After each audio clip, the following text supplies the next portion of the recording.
العالمین الصلاة والسلام علی سید الانبیاء والمرسلین وآلہ الطیبین الطاہرین المعصومین واللعنۃ الدائمۃ علی اعدائہم اجمعین من یومنا ھذا الی لقاء یوم الدین رب اشرح لی صدری ویسر لی امری واحلل عقدۃ من لسانی یفقہوا قولی واجعل لی من لدنک سلطانا نصیرا بآواز بلند صلوات۔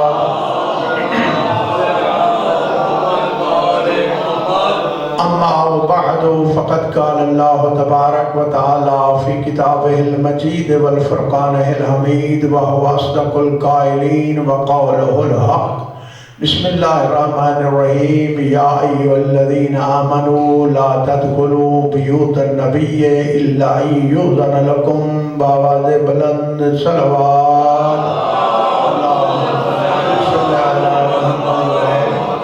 سب سے پہلے دعا گو خداوند ذکر پاک اپنی بارگاہ میں منظور و مقبول فرما۔ رب پاک اللہ محمد و اہل بیت محمد کی عزت و عظمت کا واسطہ ساجد بھائی کے رزق میں اضافہ فرما، ان کے مرحومین کے درجات بلند فرما، حاضرین مومنین و مومنات کے دلی مقاصد پورے فرما۔ میرا پاک اللہ محمد و آل محمد کی عزت و عظمت کا واسطہ مرحوم و مغفور امیر العلماء علامہ امیر محمد ہاشمی توسیع فاتح چوٹی اور سلطان العلماء ابو الفصاحت علامہ غضنفر عباس ہاشمی رحمت اللہ علیہ کے درجات بلند فرما۔ میرا پاک اللہ ہمارے ملک پاکستان کی محافظت فرما، ہمارے گناہ معاف فرما، ہم سب کو حج بیت اللہ الحرام اور زیارت امام حسین علیہ السلام نصیب فرما۔ میرا پاک اللہ ہمارے وارث حقیقی امام زمانہ کا جلد ظہور فرما، مل کے بآواز بلند صلوات۔ صلی علی محمد وآل محمد۔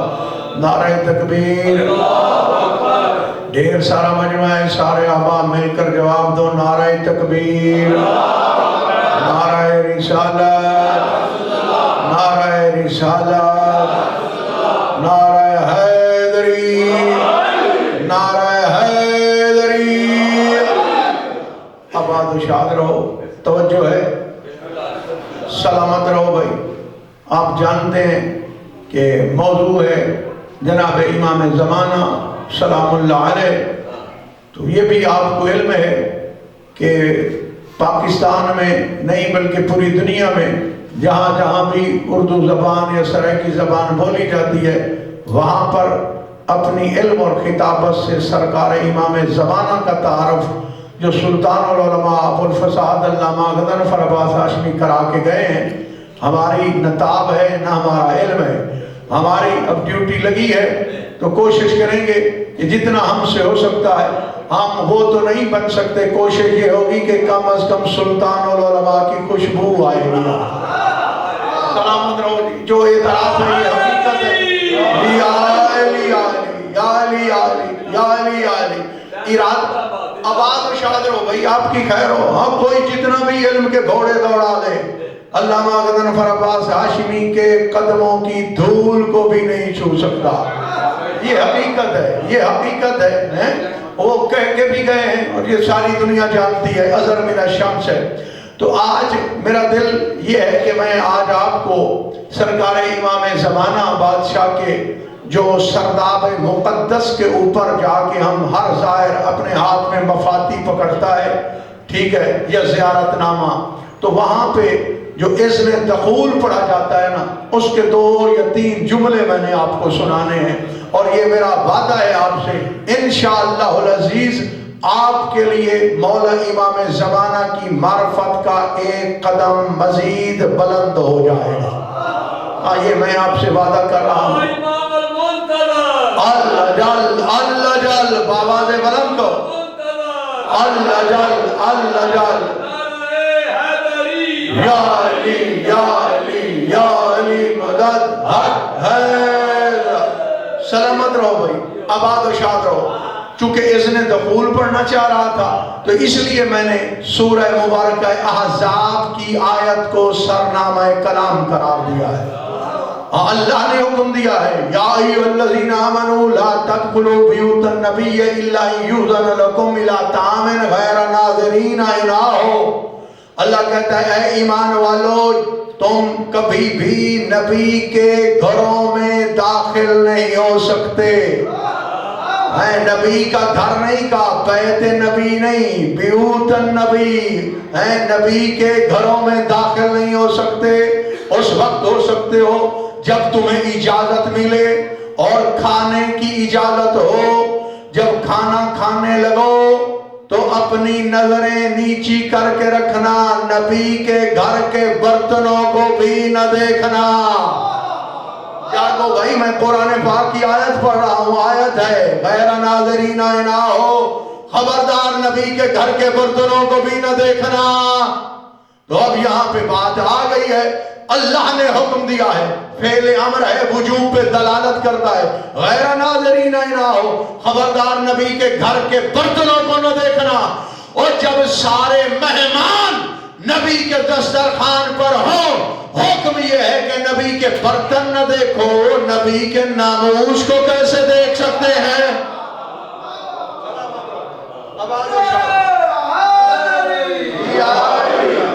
یا علی علی، سلامت رہو بھائی، آباد و شاد رہو، ہاں نظریں نیچی کرو۔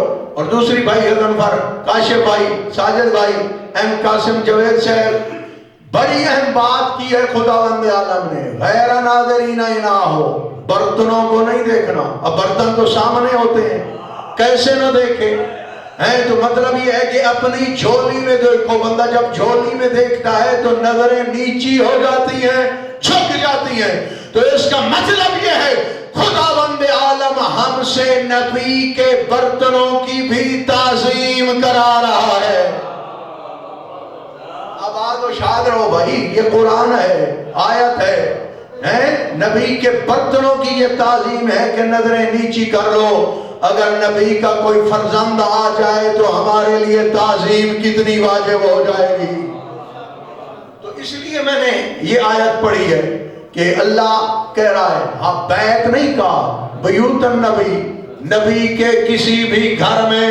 اب میں عرض کرنے لگا ہوں، آپ حیران ہوں گے کہ وہ کس طرح ہے کہ نبی کا تو ایک گھر، ہاں کوئی بندہ ثابت کر دے کہ نبی نے مختلف گھر بنائے ہوں۔ نبی کے گھر میں حجرے تو تھے، اس لیے سورہ حجرات آئی ہے، لیکن گھر ایک ہے۔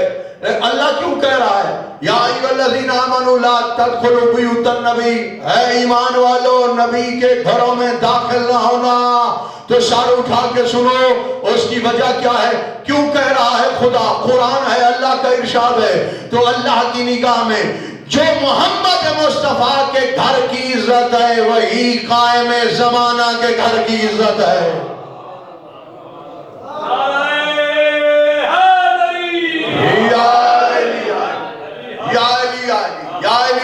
یا علی ہاں نبی کا گھر پھر نبی کا گھر ہے، علی کا گھر بھی نبی کا گھر ہے، مولا حسن مجتبیٰ کا گھر بھی نبی کا گھر ہے، سلطان کربلا کا گھر بھی نبی کا گھر ہے، مولا امام زین العابدین کا گھر بھی نبی کا گھر ہے، امام محمد باقر علیہ السلام کا گھر بھی نبی کا گھر ہے، امام جعفر صادق علیہ السلام کا گھر بھی نبی کا گھر ہے، امام موسیٰ کاظم علیہ السلام کا گھر بھی نبی کا گھر ہے، امام رضا کا گھر بھی نبی کا گھر ہے، امام محمد تقی کا گھر بھی نبی کا گھر ہے، امام علی نقی کا گھر بھی نبی کا گھر ہے، امام حسن عسکری کا گھر بھی نبی کا گھر ہے، اور وہ سردار جس میں امام زمانہ عبادت کیا کرتے تھے وہ گھر بھی نبی کا گھر ہے۔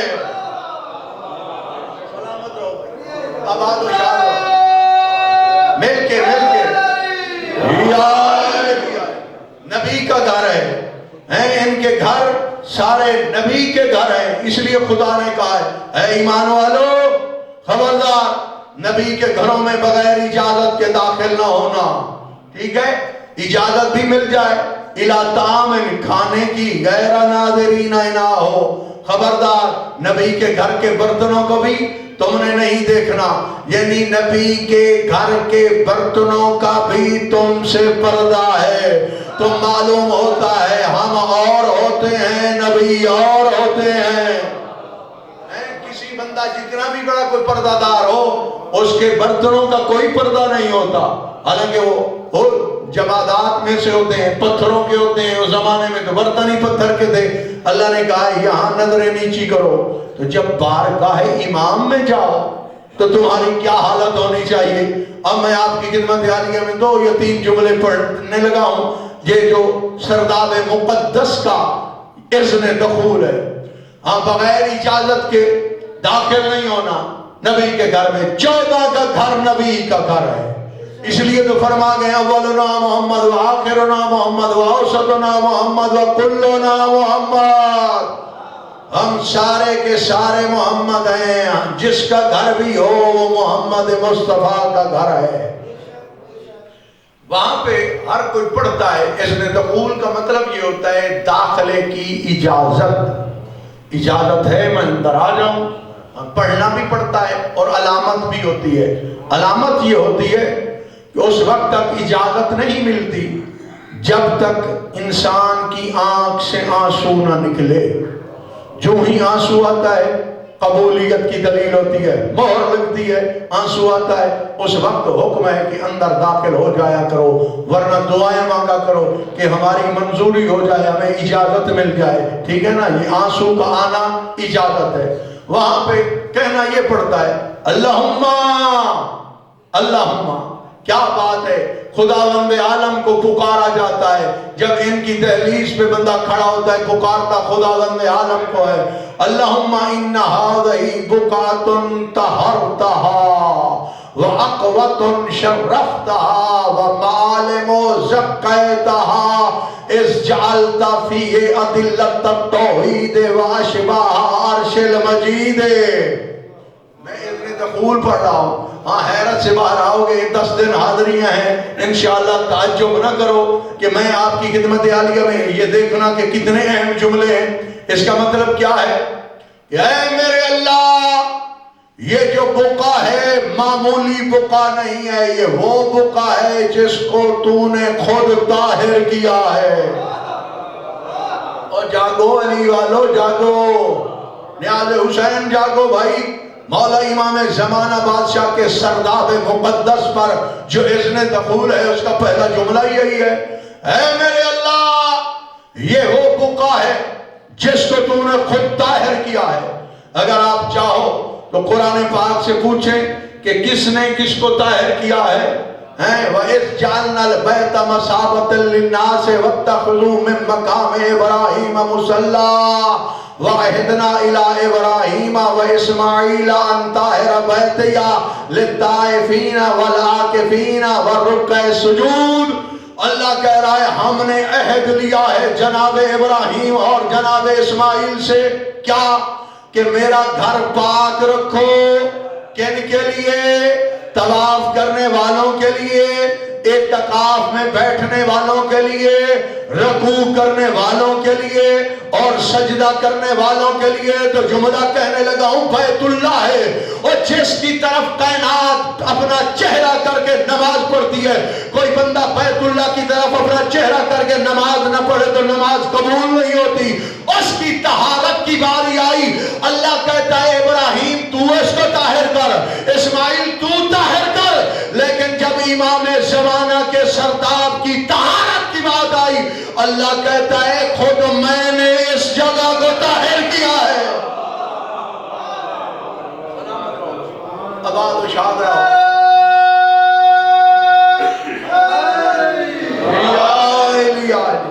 یا علی غور فرمایا آپ نے؟ ادھر نبیوں سے کہا ہے بیت اللہ بھی کوئی معمولی جگہ نہیں ہے، بڑی اہم جگہ ہے، بڑی اہم جگہ۔ اب بیت اللہ کی عزت دیکھنی ہے تو جملہ کہنے لگا ہمارے نبی وہ نبی ہیں جب معراج پہ گئے پاپوش سمیت نالین پہن کے گئے، ایسے ہے یا نہیں؟ تقدم علی بساط العرش ما بین علیہ کے لیے یتشرف العرش بغبار علیہ، پاپوش سمیت معراج پہ محمد مصطفیٰ گئے۔ بیت اللہ کی یہ شان ہے، اگر نبی بھی جائیں تو پاپوش اتار کے جاتے ہیں۔ یہ ایسی شے ہے بیت اللہ، اور اس کو پاک کیا ہے انبیاء کرام نے، جناب ابراہیم اور جناب اسماعیل نے۔ لیکن یہ وہ بقع ہے اللہم ہذہ البقعۃ طہرتہا، میرے اللہ یہ وہ جگہ ہے، اور بقع کہتے ہیں ایسی زمین کو جو دوسری زمین سے ممتاز اور زیادہ فضیلت والی ہو، ٹھیک ہے نا؟ ہاں بقع اس کو کہتے ہیں، لغت میں جا کے دیکھ لینا، المنجد میں بھی اس کا معنی مطلب یہ ہے کہ یہ اور زمین کی طرح نہیں ہے، اس کی شان بہت زیادہ بلند ہے، اس کی بلندی یہی تو ہے کہ خداوند عالم نے اس کو طاہر کیا ہے۔ اب بھی مجھے لگ رہا ہے کہ بعض احباب کو میں اپنا پیغام ان تک نہیں پہنچا سکا، میں یہ نہیں کہتا کہ آپ سمجھے نہیں ہیں، کہ میرے الفاظ میں یہ طاقت نہیں تھی کہ آپ تک میرے الفاظ نے دستک ہی نہیں دی۔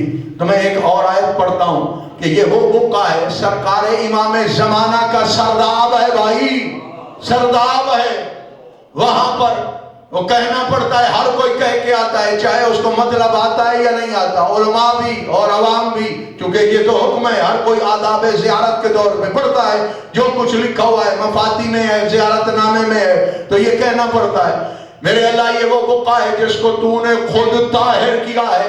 اب میں نے کہا ہے کعبہ کتنا طاہر ہے؟ نبیوں نے، اور دوسری بات یہ ہے کہ نبیوں نے طاہر کیا ہے، کس کے لیے کیا ہے؟ طواف کرنے والوں کے لیے اور اعتکاف میں بیٹھنے والوں کے لیے۔ تو آج کل دکھا دو مجھے اور بیت اللہ کے اندر اعتکاف میں بیٹھتا ہے؟ کوئی نہیں بیٹھتا۔ تو پھر میں جملہ کہنے لگا ہوں، کوئی بھی نہیں بیٹھتا۔ کوئی بیٹھا ہو کسی بادشاہ کا نام لے لو کہ اعتکاف میں بیٹھا ہے، کوئی نہیں بیٹھا۔ تو پھر اللہ کہہ رہا ہے جو اعتکاف میں بیٹھتے ہیں ان کے لیے بھی طاہر کرو، جو طواف کرتے ہیں ان کے لیے بھی طاہر کرو۔ طواف تو آج بھی ہو رہا ہے، پہلے بھی ہو رہا ہے، قیامت تک ہوتا رہے گا، اور اس کے بعد نمازی نماز پڑھتے رہیں گے، رکوع بھی کریں گے، سجدہ بھی۔ تو یہ اعتکاف والے کون ہیں؟ جملہ کہنے لگا ہوں، یہ پہلا اور آخری اعتکاف ہے جو بیت اللہ میں ہوا ہے۔ 13 رجب کو جناب فاطمہ بنت اسد گئی ہیں، 3 دن کے اعتکاف کے بعد 16 کو برآمد ہوئی ہے۔ اور فرمایا آپ نے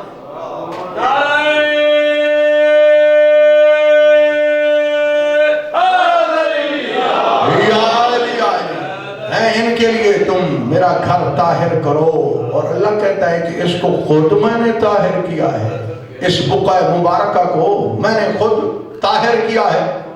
اور ایک اور طہارت کی آیت پڑھ دوں، بڑی اہم آیت، ٹھیک ہے؟ بیت اللہ کی طہارت کا مستولی اللہ خود نہیں ہوا، بے نفس ہی اللہ نے طاہر نہیں کیا، نبیوں سے کہا ہے کہ عاکفین کے لیے بھی، اور جو مسلین ہیں، نمازی ہیں، رکوع اور سجود والے اور طائفین جو طواف کرتے ہیں ان کے لیے اس گھر کو طیب طاہر پاک صاف رکھو۔ انہوں نے رکھا، نبی تھے ہیں، اور ایک تو امام بھی ہیں اپنے زمانے کے۔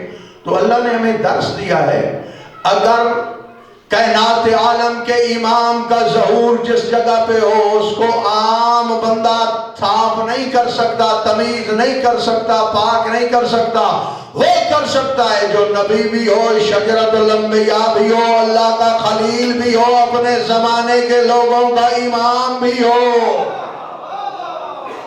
سلامت رہو بھائی، سلامت رہو۔ ہاں علی والے انی چپ چنگی ہوندی تو نہیں۔ یا علی یا علی یا علی یا علی یا علی، اللہم ہذہ بقعۃ طہرتہا وعقوۃ شرفتہا، میرے اللہ یہ وہ گھر ہے، یہ وہ بقع ہے جس کو تو نے طیب و طاہر کیا ہے، خود کیا ہے، خود کیا ہے۔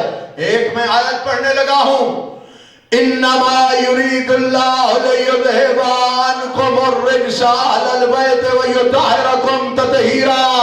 اللہ کہتا ہے میرا بس یہی ارادہ ہے، اس کے علاوہ کوئی ارادہ نہیں ہے۔ میں نے اہل بیت اطہار کو اس طرح طاہر کیا ہے جس طرح طاہر کرنے کا حق ہے۔ تو جملہ کہنے لگا ہوں، یا اللہ نے 14 کو طاہر کیا ہے یا امام زمانہ کے سردار کو طاہر کیا ہے؟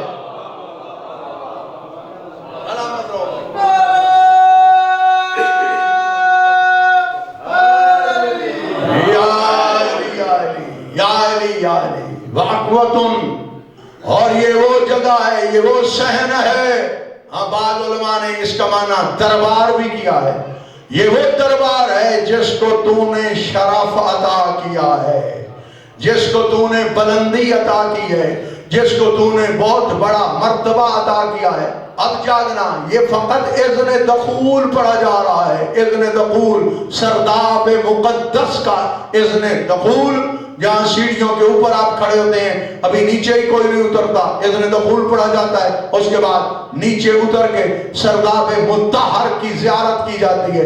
اگلا جملہ کیا ہے؟ یہ وہ صحن ہے. اقوا کا مطلب یہ صحن کا ایک حصہ بھی ہے اور دربار بھی ہوتا ہے کہ تو نے اس کو بڑا مقام عطا کیا ہے، یا مولا امام زمانہ کے صحن کو تو نے بہت زیادہ عزت دی ہے. اور کیا جملہ ہے؟ اس کے بعد دیکھنا، وَمَعَالِمُ زَكَّيْتَهَا. معلم کی جمع معالم الاصول کتاب بھی ہے، بڑی مشہور کتاب ہے. معلم کی جمع معالم. اور اس کا معنی کیا ہے؟ اس کا معنی یہ ہے کہ اب تو روڈ ہے نا، جیسے کچی زمین ہو یا زراعت، وہاں سے کوئی ایک بندہ بھی گزرے نا، اور گزرنے کے بعد آئے جائے، چند دنوں کے بعد وہاں نشان قدم لگتے ہیں، ایک راستہ بن جاتا ہے. جو نشان قدم لگنے سے راستہ بنتا ہے، لغت عرب میں اس سے معلم کہا جاتا ہے، اس کی جمع معالم ہوتی ہے. اور ہے یعنی راستہ ہے وہ راستہ جس پہ نشان قدم لگے اور وہ راستہ بن جائے، پکی جگہ ہو جائے. قدموں کے نشان والی جگہ، سوکھا اور آسان مانا، قدموں کے نشان والی جگہ کو معالم کہا جاتا ہے. اور وہاں پہ ہر زائر پڑھتا ہے مولا کے سرداب کے دروازے کے اوپر وَمَعَالِمُ زَكَّيْتَهَا. میرے اللہ یہ وہ راستے ہیں جن کو تو نے زکی کیا ہے. بھائی زکوٰۃ کا مادہ بھی یہی ہے، یعنی اپنے مال کو کوئی بندہ زکی کرتا ہے. یہ طیب و طاہر سے بھی ایک درجہ اوپر ہے. اور یہ وہ راستے ہیں، یعنی ان کے راستے جہاں ان کے قدم لگتے ہیں، اللہ نے ان کو زکی کیا ہے. اور میں پھر قرآن پاک کی تائید آپ کے سامنے پیش کرتا ہوں. جاگ کے سننا بھائی علی والو، جو سرکار امام زمانہ کے فضائل اور معارف امام زمانہ کے متلاشی ہو، آپ کی خدمت عالیہ میں اس جملے کی تشریح میں قرآن پاک کی آیت پڑھنے لگا ہوں. اللہ کہہ رہا ہے، قرآن پاک ہے، اللہ کا ارشاد ہے. جملہ پھر سن لو، وَمَعَالِمُ زَكَّيْتَهَا. یہ وہ راستہ ہے، یہ وہ نشان قدم ہے جس کو تو نے زکی کیا ہے. ہم قرآن سے پوچھتے ہیں زکی کون ہے؟ آواز آتی ہے قرآن سے، وَاذْكُرْ فِي الْكِتَابِ مَرْيَمَ إِذِ انتبذت مِنْ أَهْلِهَا مَكَانًا شَرْقِيًّا فَأَرْسَلْنَا إِلَيْهَا رُوحَنَا فَتَمَثَّلَ لَهَا بَشَرًا سَوِيًّا وَقَالَتْ إِنِّي أَعُوذُ بِالرَّحْمَنِ مِنْكَ إِنْ كُنْتَ تَقِيًّا قَالَ إِنَّمَا أَنَا رَسُولُ رَبِّكِ لِأَهْبَ لَكِ غُلَامًا زَكِيًّا لِأَهْبَ لَكِ غُلَامًا زَكِيًّا. غُلَامًا زَكِيًّا، غُلَامًا زَكِيًّا پہ غور کرنا ہے. یاد کرو اس وقت کو جب جناب مریم چشمہ شرق پہ گئی اور وہاں پر ہم نے جناب جبریل کو اس کے پاس بھیجا، بشری شکل بنا کے جناب جبریل وہاں گئے اور بی بی نے کہا انی اعوذ بالرحمن من کا ان کنت تقیہ، میں تجھ سے اللہ کی پناہ چاہتی ہوں. تو اس کا مطلب یہ ہے کہ بی بی مریم نے پہچانا نہیں کہ آنے والا کون ہے. پہچان لیتی تو کبھی نہ کہتی میں اللہ کی تجھ سے پناہ چاہتی ہوں، میں تجھ سے ڈر رہی ہوں، اس لیے انی اعوذ بالرحمن منکا، میں اللہ کی پناہ چاہتی ہوں تجھ سے خوف زدہ ہوں اگر تو متقی ہے. تو جملہ میں یہی کہہ رہا ہوں، اگر لباس بشر میں سید الملائکہ ہے تو جناب عیسیٰ کی اماں نہیں پہچان سکتی. اگر لباس بشر میں محمد یا امام زمانہ آئے تو گندی شکل والا گلہ کیسے پہچان سکتا ہے؟ سلامت رہو، سلامت رہو. یا علی غور ہے جناب، توجہ ہے. بشری لباس، بشرن سویہ، مستوی خلقت بن کے سیدھا جیسے بشر ہوتا ہے گئے، بی بی نہیں پہچان سکی، اس لیے کہا.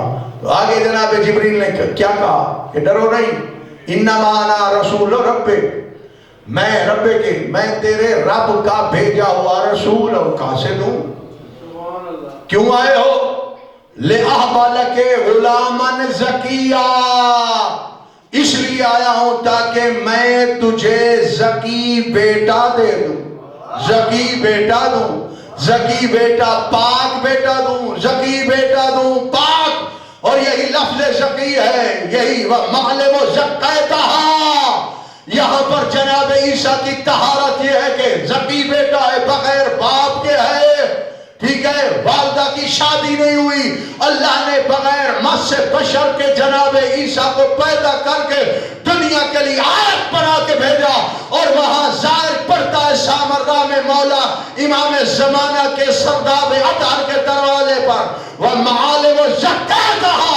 ادھر حضرت عیسیٰ کی یہ طہارت کے واسطی ہے، ادھر امام زمانہ کے قدموں سے بنا ہوا راستہ کہ اللہ نے اس کو زکی بنایا ہے. اور ہے جناب یا علی اونڈے آڑے دا ہر کوئی آدھا ہی بیٹا وجہ رکھو تے جہاں ڈا وجہ دا آدھے انہیں جو کوئی نہیں ٹھیک ہے، ہمیں تو کوئی مسئلہ نہیں انشاءاللہ. آپ دیکھ رہے ہیں کہ پہلی مجلس ہے تو ہم تو ڈیوٹی اپنی جتنی ہماری توان ہے، طاقت ہے، بساط ہے، ہم نے تو اسی طرح شروع کر دی ہے. چونکہ یہ ویڈیو تو ادھر بھی بن رہی ہے، یہ بھی بن رہی ہے، لیکن ایک ویڈیو امام زمانہ بادشاہ کے سامنے بھی پیش ہو رہی ہے. ہاں وہ ہوگی اور آپ حیران ہو جائیں گے کہ وہ ویڈیو بھی بن رہی ہے. تو اس لیے قبلہ میں آپ کی خدمت عالیہ میں عرض کر رہا ہوں کہ کیوں اللہ نے اس قبے کو، اس بکے کو اتنا طاہر بنایا ہے اور اس کے بعد اس صحن کو اتنا صاحب شرف بنایا ہے. ان کے قدموں کے نشان والے راستے کو اللہ نے زکی بنایا ہے. آگے یہ پھر کہنا پڑتا ہے اس جعلت فیہا دلت التوحید واشباہ عرش المجید.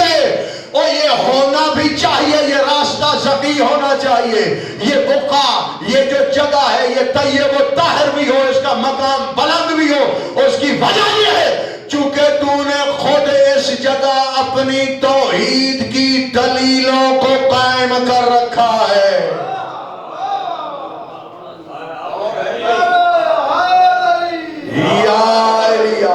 توحید کی دلیلوں کو یہاں پہ قائم کیا ہوا ہے، یہاں پہ وضع کیا ہوا ہے، یہاں پہ قرار دیا ہوا ہے. جاگ کے سننا توحید کی دلیلیں.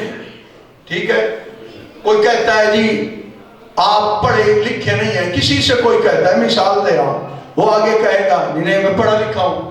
بھئی تیرے پاس دلیل کیا ہے؟ وہ اپنی ایم اے کی ڈگری دکھاتا ہے، ایم ایس سی کی ڈگری. تو اس کا مطلب یہ ہے کہ وہ پڑھا لکھا دلیل نہیں ہے، دلیل ڈگری ہے. نیاز حسین غور سے سماعت فرماؤ. بھئی میں آپ کو آفرین کہتا ہوں، واہ کہتا ہوں جو پہلے پہنچ گئے ہو. تو دلیل جو ہے وہ ڈگری ہے توحید ایک مفہوم ہے. توحید کی دلیل یہ 14 معصومین ہے. جب تک میں یوں سمجھاؤں، جب تک ڈگری نہ ہو اس بندے کا پڑھا لکھا ہونا ثابت نہیں ہوتا. اگر 14 نہ ہو تو توحید ثابت نہیں ہوتی. اور جو توحید کی ثابت کرنے کی جگہ ہیں، چونکہ اس جعلت فیہا تو نے اس لیے قرار دیا ہے اس جگہ پر اپنی توحید کی دلیلوں کو. اور جن کے بغیر اللہ کی توحید ثابت نہیں ہوتی ان کے بغیر کسی کو جنت کیسے مل سکتی ہے؟ ہماری عبادت کیسے ثابت ہو سکتی ہے کہ ہم عابد بھی ہیں، ہم زاہد بھی ہیں، ہم نیک بھی ہیں، ہم متقی بھی ہیں، ہم پرہیزگار بھی ہیں؟ تو اس لیے اب دیکھنا یہ ہے کہ کتنا